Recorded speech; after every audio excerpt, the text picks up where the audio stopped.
sommes de retour en direct dans cette édition du live de TV Finance, votre émission quotidienne consacrée au décryptage de l'actualité et de son impact sur les marchés financiers. Désormais, il est l'heure de retrouver Pierre Sabatier pour notre page économie. Bonjour Pierre. Bonjour.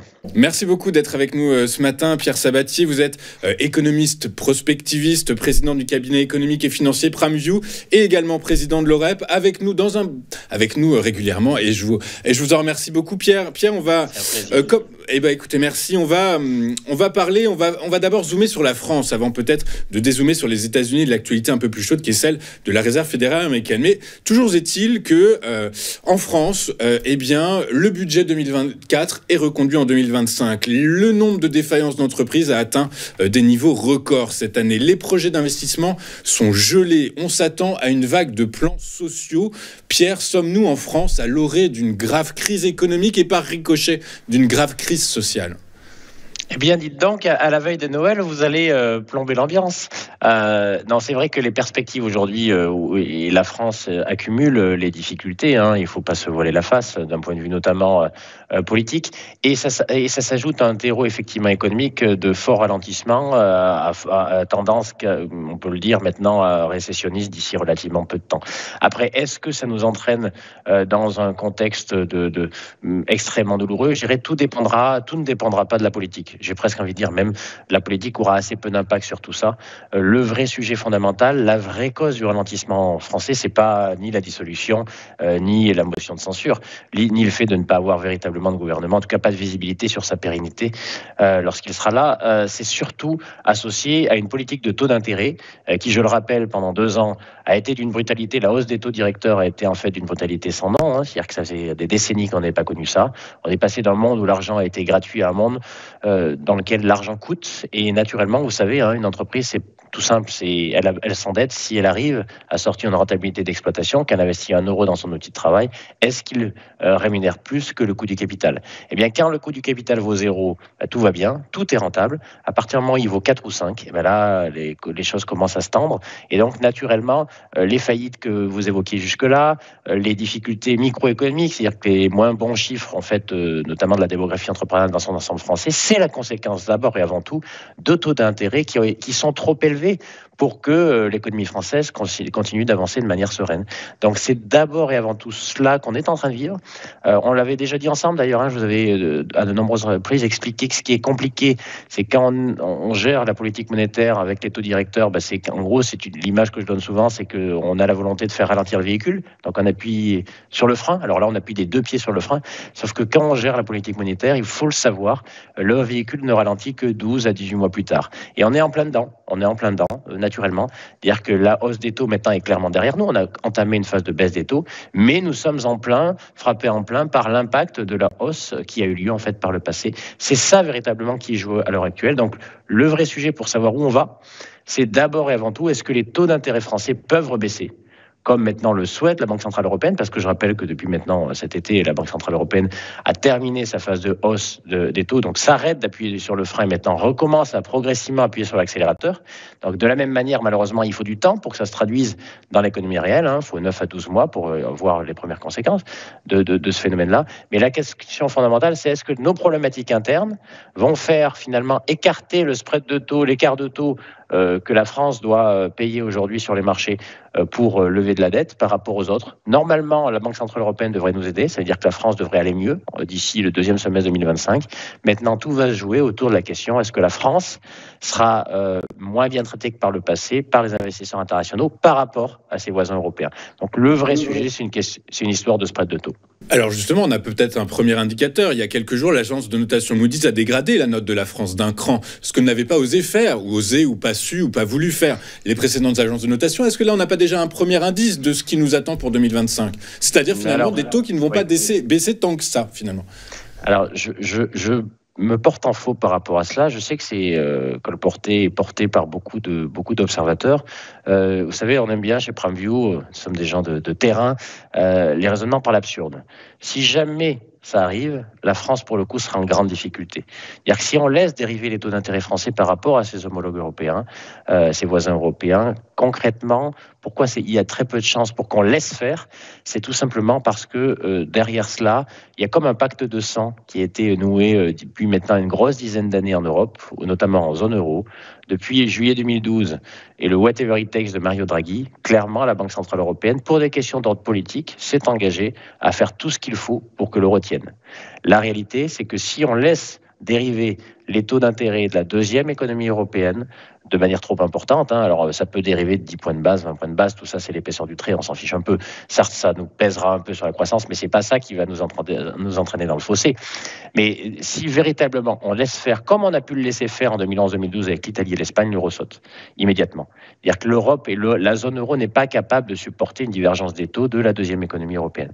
Donc, alors c'est pas forcément très moral ce que je vais dire, c'est pas forcément mérité pour les Français, mais pour des questions d'ordre politique, à savoir qu'on tient à ce que l'euro, en tout cas c'est le positionnement de la Banque Centrale Européenne, il ne me semble pas qu'elle soit susceptible d'évoluer.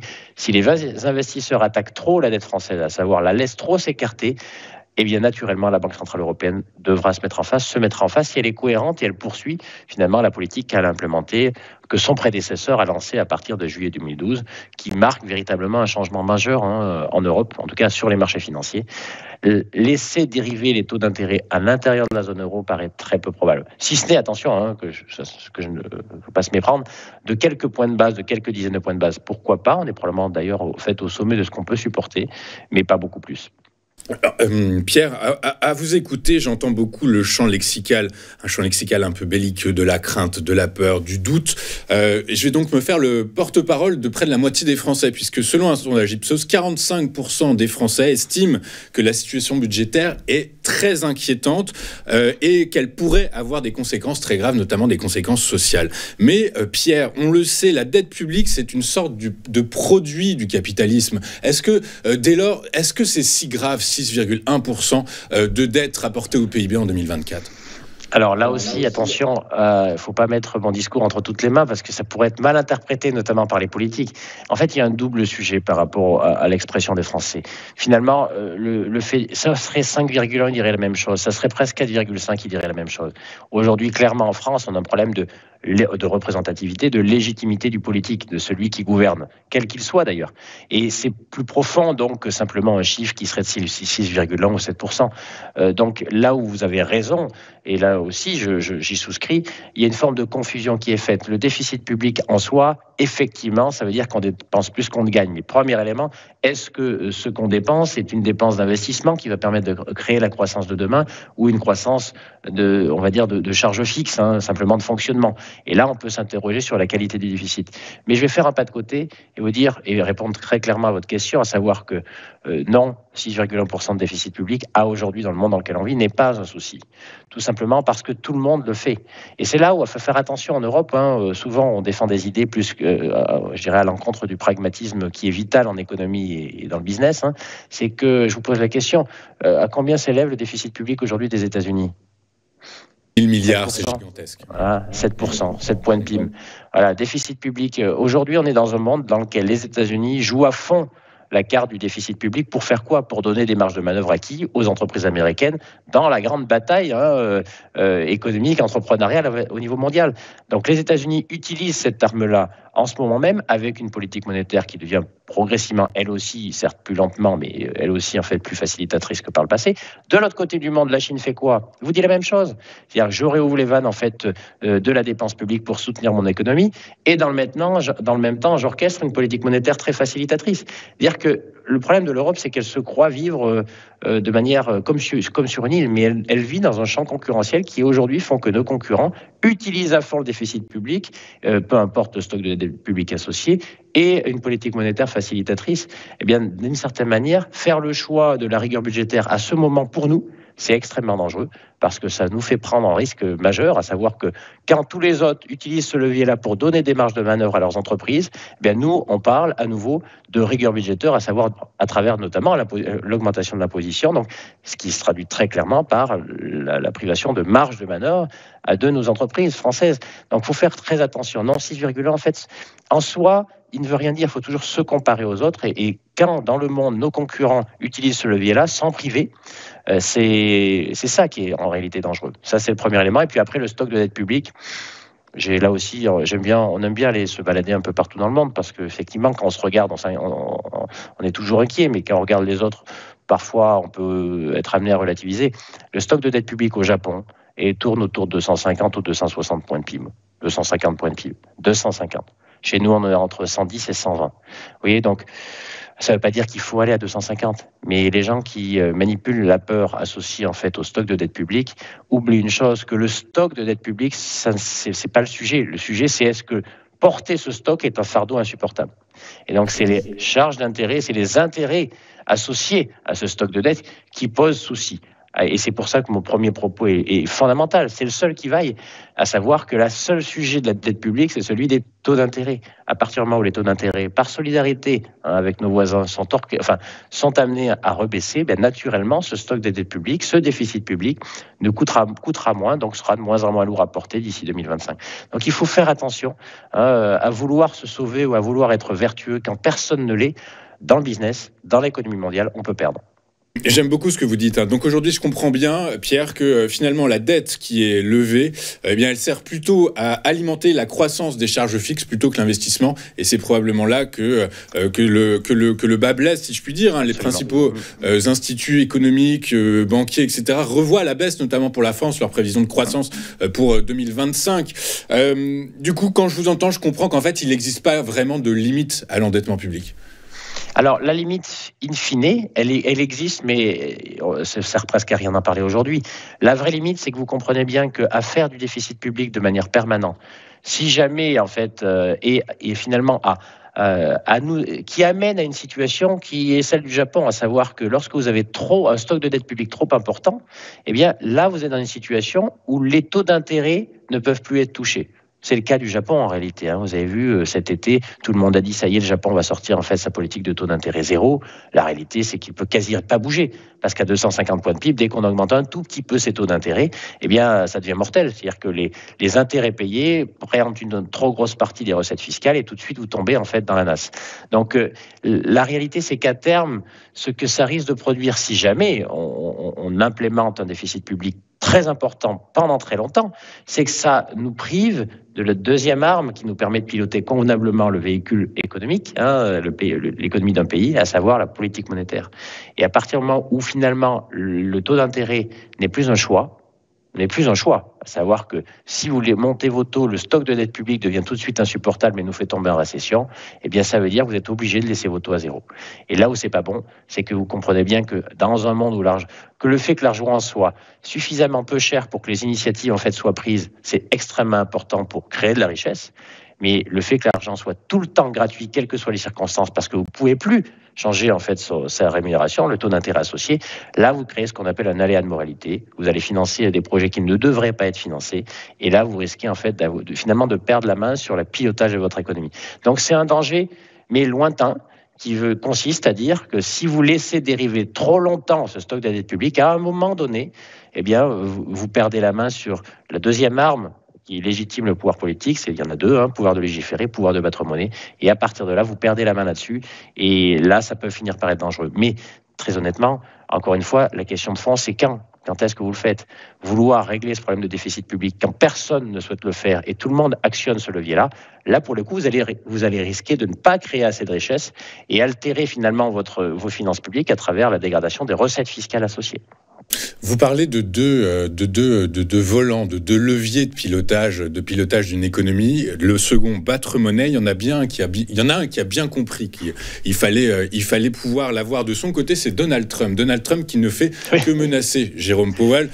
Jérôme Powell, qui est au cœur de l'actualité ces derniers jours, puisqu'il a annoncé que, eu égard à la bonne tenue du marché de l'emploi et eu égard au niveau d'inflation qui se ressaisissent légèrement, peut-être encore à la marge, mais en tout cas qui ne se rapproche pas de l'objectif de 2% aux États-Unis, eh bien il revoyait à la baisse le rythme de baisse de taux directeur en 2025.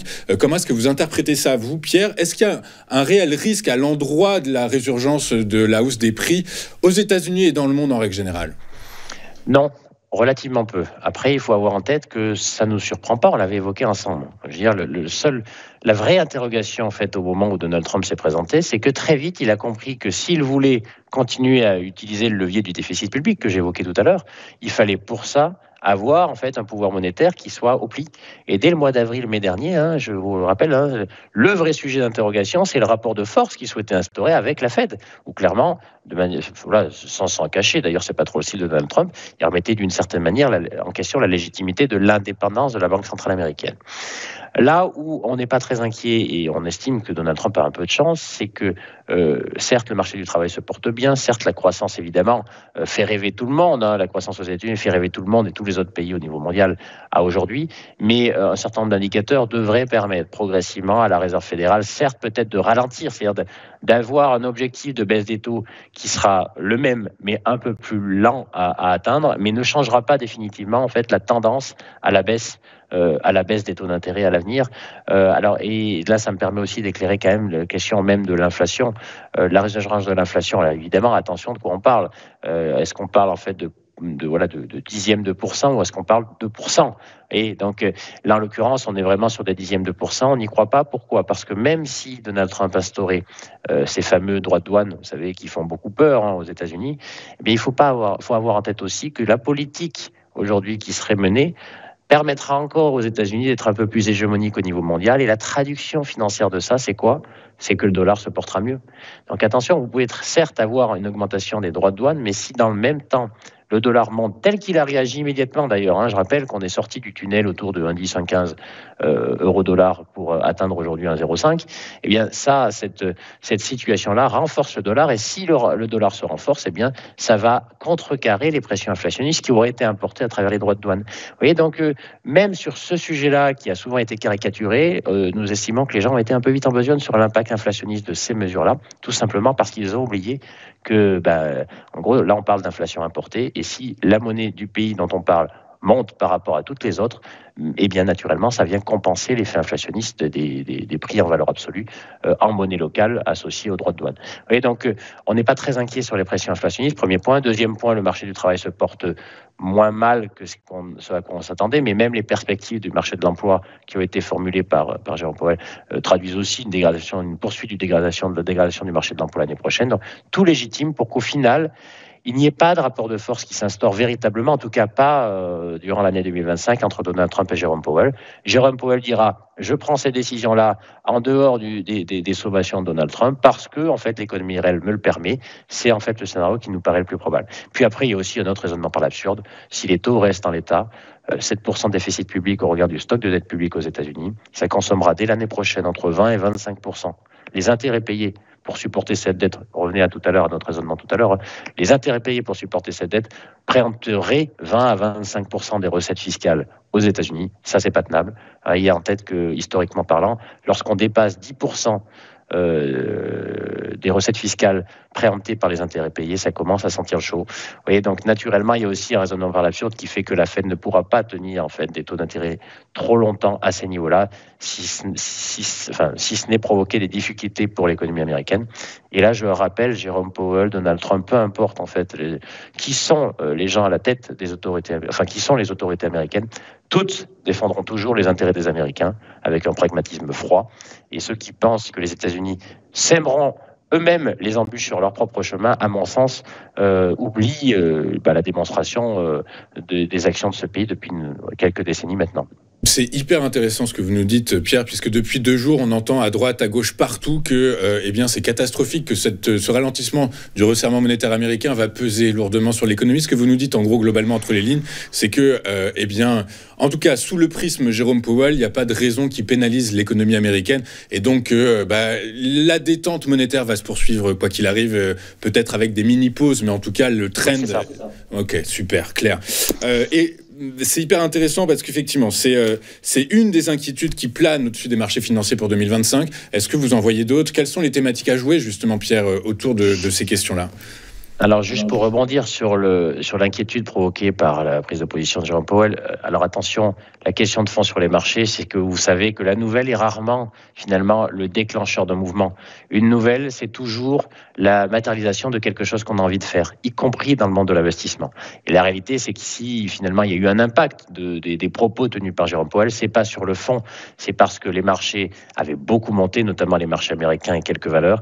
Et naturellement, il est logique, à travers des parcours aussi brutaux à la hausse, eh bien qu'à un moment donné, les investisseurs se disent il serait temps en fait de prendre ces bénéfices. Et dans ces cas-là, vous êtes toujours à la recherche de la nouvelle qui va finalement pas faire autre chose que vous permettre de réaliser en fait votre envie. Vous savez, c'est comme dans la consommation en général, hein.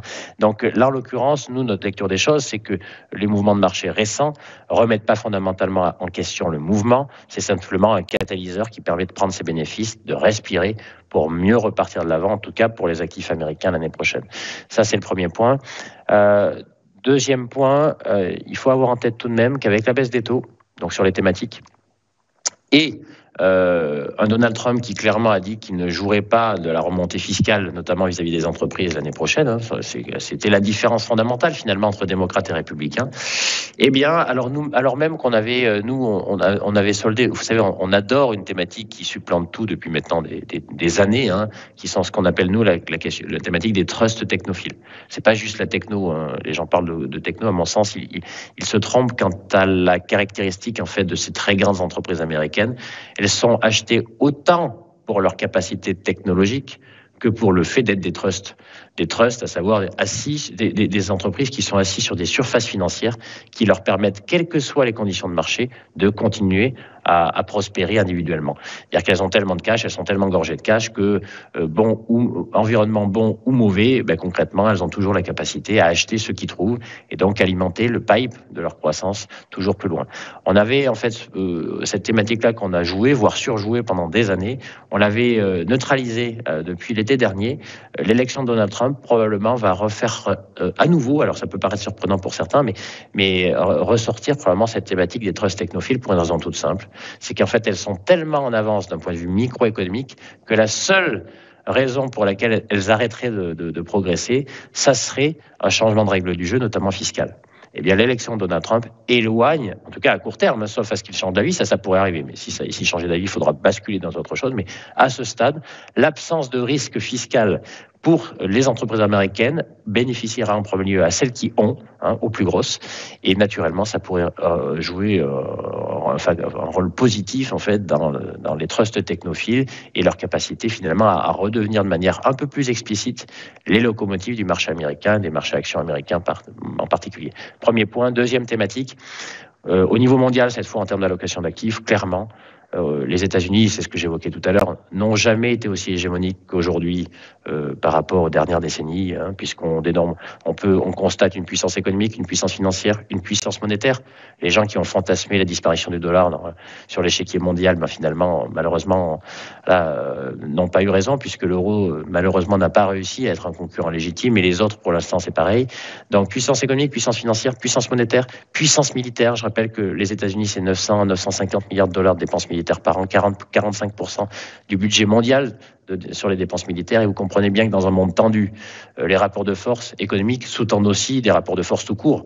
Et en l'occurrence, donc on est vraiment face à une puissance puissance boursière aussi, puisqu'en termes de capitalisation boursière, le marché américain n'a jamais été aussi puissant. Donc ces caractéristiques-là, pour nous, posent les jalons en fait d'un dollar haussier. Donc fondamentalement. Et donc la deuxième thématique, c'est jouer du dollar.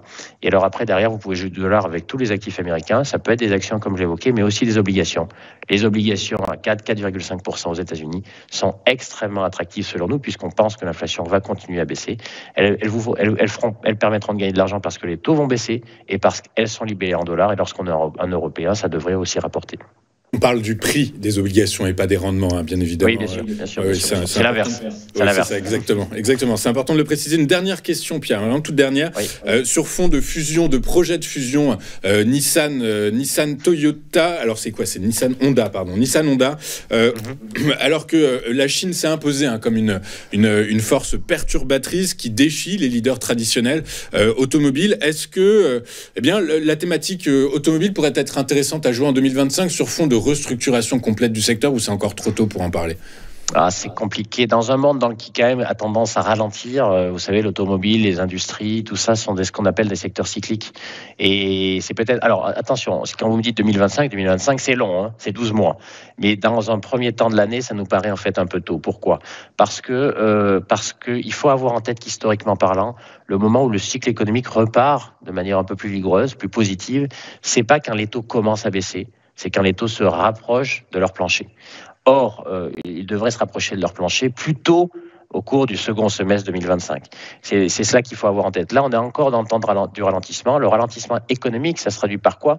Par moins de consommation des ménages. Donc, et c'est pour ça que les secteurs cycliques doivent pas être joués trop tôt dans le cycle, parce que naturellement, s'ils sont cycliques, ça veut dire que leur chiffre d'affaires dépend intimement du rythme de croissance dans lequel on se trouve. Or, aujourd'hui, on est plutôt face à une économie mondiale qui continue et qui poursuit son ralentissement. On évoquait tout à l'heure les plans sociaux ou autres, c'est pas que français, Donc, on a vraiment en fait des tensions un peu partout qui sont l'héritage des taux qu'on évoquait, enfin de l'augmentation des taux qu'on évoquait tout à l'heure. Donc, ça nous paraît un peu tôt. Et alors, c'est intéressant parce que là, pour le coup, les gens sont un peu perdus. Est-ce qu'il faut jouer la consolidation ? Est-ce qu'il faut jouer les scissions ? Puisqu'on m'interrogeait récemment sur le sujet, puisqu'il y a aussi pas mal de scissions. Vous avez vu Vivendi, etc. Pour nous, tout ça, en fait, n'est pas véritablement un sujet fondamental. Les scissions, elles arrivent aujourd'hui parce qu'avec l'augmentation des taux, il y a des activités pas assez rentables et donc on se découpe pour pouvoir essayer de ne pas perdre trop de valeur. Ça, c'est le premier point. Consolidation, oui, il y a des activités ou des secteurs d'activité qui nécessitent, face aux nouveaux acteurs, de se rassembler pour essayer de peser. Est-ce que c'est suffisant pour véritablement peser ? On a encore quelques doutes. Et puis, plus globalement, attention au secteur cyclique dans un moment. Il ne faut ne pas jouer de manière trop précoce dans un moment où nous sommes encore en fait dans un stade de ralentissement de l'économie mondiale et ça devrait quand même perdurer jusqu'au deuxième semestre 2025. Écoutez, merci beaucoup Pierre, sincèrement merci beaucoup pour toutes vos explications, votre temps, vos analyses. Vous êtes économiste prospectiviste, président du cabinet économique et financier PrimeView et également président de l'OREP, avec nous régulièrement pour nous aider à décrypter l'actualité économico-politique. Et je vous en remercie beaucoup Pierre, je vous souhaite d'excellentes fêtes de fin d'année et je vous donne rendez-vous l'année prochaine avec grand plaisir. Nous, on marque une dernière courte page de publicité et on se retrouve dans un instant pour la suite et la fin de cette dernière édition de l'exercice 2024 du live de TV Finance. À tout de suite.